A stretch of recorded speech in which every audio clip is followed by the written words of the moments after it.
I am Palak Agarwal of Hidayatullah National Law University and currently a legal intern at LEXIS and Company. Today I'll be discussing about the essentials of a contract.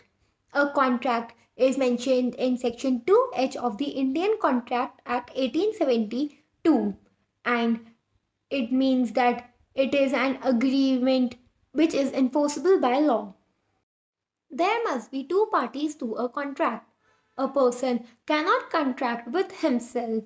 There must be minimum of two persons to contract.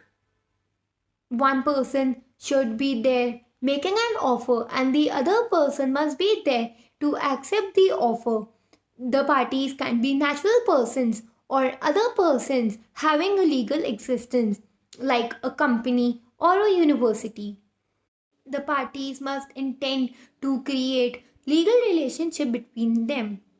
Social and domestic types of relations are not maintainable or enforceable in court of law and thus they are not part of the contract.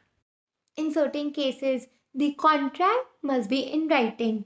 For example, a contract of insurance is not valid until and unless it is in a written form. There should be certainty of meaning. The agreement must be certain and not vague and not indefinite. The terms of the agreement should be capable of performance. The contract to do something impossible cannot be enforced by law. An agreement is an outcome of an offer and an acceptance. There should be an offer from one party which is supposed to be accepted from the other party. Consent means when the parties agree upon the same thing in the same sense. There should be free consent among the parties. Free consent is a consent which is not caused by coercion or undue influence or misrepresentation or fraud or mistake. The person entering into a contract must have the legal capacity to enter into a contract. That means he should be a major and not of unsound mind and is not disqualified by law to enter into a contract.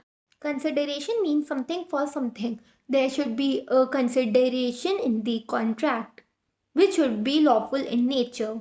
The object of the contract should also be lawful. The consideration and object of a contract is lawful until and unless it is opposed by public policy or the court regards it as immoral or it is forbidden by law or it is fraudulent or involves injuring a person or a property or of a nature if permitted it would oppose the existing laws.